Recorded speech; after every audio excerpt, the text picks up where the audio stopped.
to the question of, as a mental health clinician, have you ever treated an individual or persons who are radicalized? The answer is yes. Unfortunately, the answer is yes. Give an example.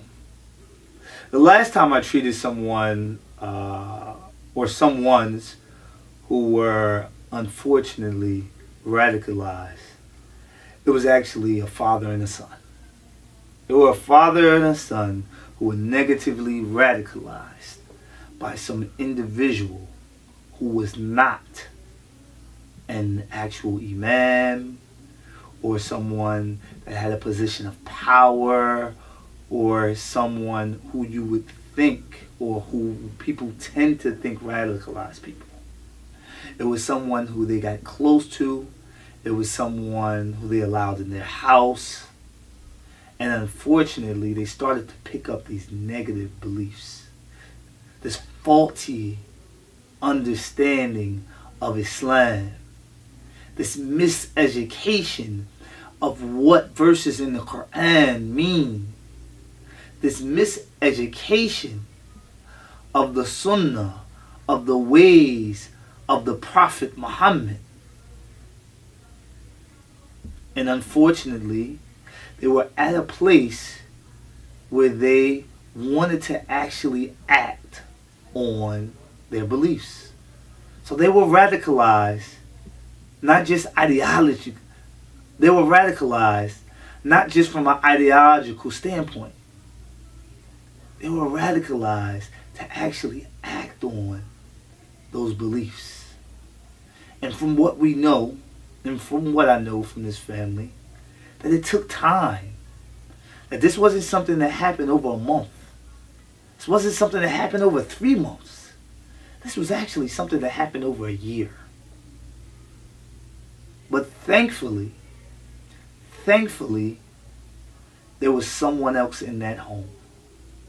There was someone else who said, look, this just isn't right. This just isn't what I know and what I believe about a beautiful religion, Islam.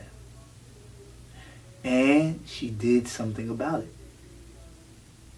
They hadn't acted on anything.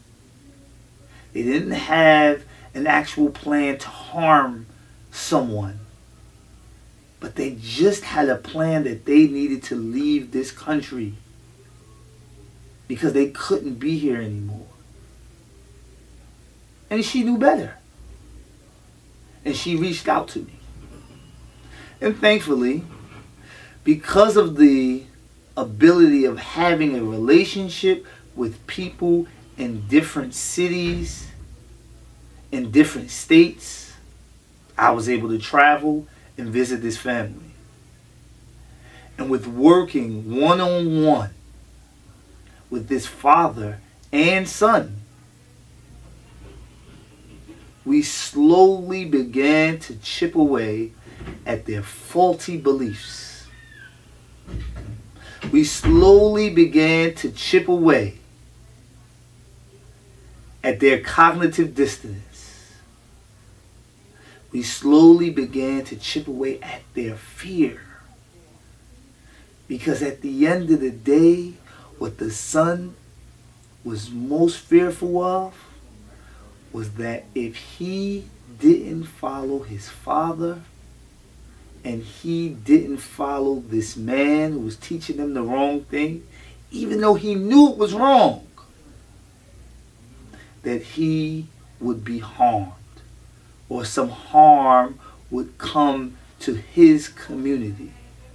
So he really was pushed to believe that he was keeping his loved ones safe. So what I hope in that question you take from this is, one,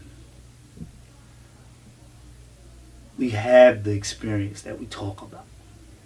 We're already impacting and saving lives.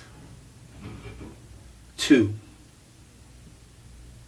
you can de-radicalize a person who has been negatively affected by someone who hates us. This isn't something that we're just talking about. This is something that's being done.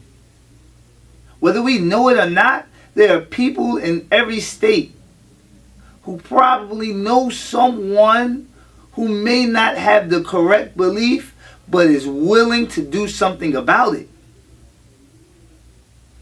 The question is there a group that can go out and train those individuals to do it the right way so that it is effective?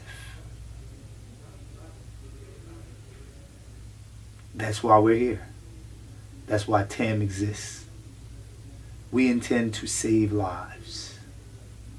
Both the lives of those affected by this faulty belief and faulty understanding of Islam and faulty understanding of hatred and fear, and those who unfortunately are harmed by those who take those beliefs on.